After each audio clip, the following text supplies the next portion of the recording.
নমস্কার বন্ধুরা, আশা করছি সকলে খুবই ভালো আছেন।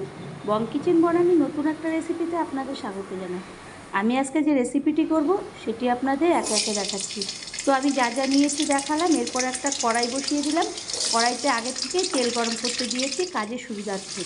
তারপর আমি আলুগুলোকে একদম সরু সরু করে, একটা আলুকে 4টে ফালি করে কেটে এবার তেলের মধ্যে ভালো করে লালচে করে ভেজে দেবো। এখানে আমি কোনো হলুদ ব্যবহার করব না, লবণও ব্যবহার করব না। এইভাবে আলুগুলোকে একদম লাল করে আর একদম একটু কড়কড়ে মতনও ভাজাতে হবে। এইভাবে আমি একটা থালার মধ্যে তুলে নেব। তো বন্ধুরা, আমি এই রান্নাটা কিভাবে করব, একবার হলে আপনারা পুরো ভিডিওটা না দেখলে একদমই বুঝতে পারবেন না। এরপর ওই তেলের মধ্যে আলুগুলো তুলে নেওয়ার পরে ওই তেলের মধ্যে আমি দিয়ে দিলাম আগের থেকে বেগুনগুলোকে। একটা বেগুনকে আমি 4টে ফালি করে কেটে নিয়েছিলাম। সেই বেগুনগুলোকে একটু লবণ আর একটু ফুড কালার মিশিয়ে নিয়েছি, কারণ আমরা হলুদ ব্যবহারটা করতে পারবো না, সেই কারণে। এই কারণে এরপরে একদম বেগুনগুলোকে পুরো ভাজা যেমন করি সেরকমভাবে লালচে করে আমরা ভেজে নিলাম। আমি তো ভেজে আলু যেখানে রাখলাম সেইখানটায় একপাশে বেগুনগুলোকে ভাজা রেখে দিলাম। তো বন্ধুরা, আমার চ্যানেলটি যদি সাবস্ক্রাইব না করেন তো প্লিজ সাবস্ক্রাইব করবেন, লাইক শেয়ার কমেন্ট করবেন, পাশে থাকা বেল বাটনটি টিপবেন, তাহলে যে কোনো রেসিপি আপনাদের কাছে আগেই চলে যাবে। আলুটা আর বেগুনটা সুন্দর করে লালচে করে ভেজে নিলাম। তো নিরামিষের দিনে বন্ধুরা এরকম একটা রেসিপি পাতে পড়লে আপনার এই খাবারটা 3 দিন থেকে 4 দিন অবধি ভুলতেই পারবেন না। তো এটা ভেজে আমি তুলে নিলাম। এরপরে ওই কড়াইয়ের মধ্যে আমি আবারও দিয়ে দিলাম তেজপাতা দুটো, দিয়ে দিলাম সাদা জিরে, আর দিয়ে দেব এলাচ, দারচিনি। এগুলোকে মুখ ফাটিয়ে দিয়ে দেব। দিয়ে সুন্দর করে আমি ভাজা ভাজা করে নেব। যতক্ষণ না সুন্দর একটা গন্ধ বেরোয় মিষ্টি, ততক্ষণ আমি এটা ভেজে নেব।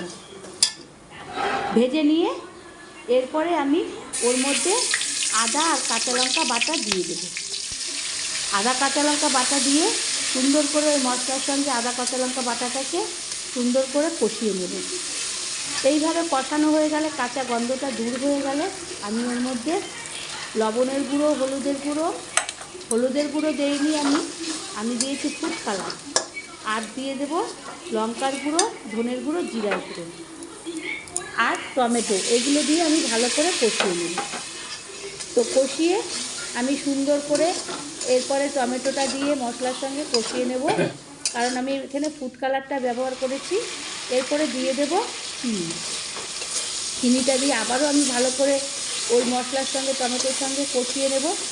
তো বন্ধুরা, আমরা যেভাবে এই রেসিপিটা আমি করলাম, আপনারা একবার হলে নিরামিষে এই রেসিপিটা করবেন, খুব ভালো লাগবে। আপনি রুটি, পরোটা, লুচি যে কোনো খাবারের সঙ্গে আপনি খুব ভালোভাবে খেতে পারবেন আর খুব সুন্দর লাগবে। এরপরে আমি আলু আর বেগুনটাকে দিয়ে দেবো, কারণ ওগুলো একটু, বেগুন তো একদম ভাজা হয়ে গেছে আর আলুটাও ভাজা হয়ে গেছে, কাজেই সুন্দরভাবে আমি ওটার সঙ্গে সুন্দর করে কষিয়ে নেব। আর মশলাও সব দেওয়া হয়ে গেছে। এরপর আমি একটা এই প্লেটের মধ্যে ওটাকে সার্ভ করে নেব। তো বন্ধুরা, আমি যেভাবে এই রেসিপিটা করলাম, আপনারা একবার হলে এরকম রেসিপি করবেন, বাড়ির সকলে নিরামিষের দিনে হাত চেটে পুটে খাবে, এটা হলপ করে বলতে পারি। তো আমি এই বেগুন আর টমেটো আলুটা তুলে নিলাম। এরপর আমি ওর মধ্যে দিয়ে দেব একটু ঘি নামানোর পরে। কড়াইয়ের মধ্যে দিলে গন্ধটা ঠিক করে পাওয়া যায় না। এরপরে আমি একটা বাটির মধ্যে ওটাকে সার্ভ করে নেব। সার্ভ করে নিয়ে আমি ওর মধ্যে দিয়ে দেব ঘি। তো বন্ধুরা, আমার রান্নাটা যদি আপনাদের একবার হলেও ভালো লাগে তো লাইক শেয়ার কমেন্ট করবেন। আবারও কোনো রেসিপিতে আবার আপনাদের সঙ্গে দেখা হবে। ততক্ষণের জন্য ধন্যবাদ।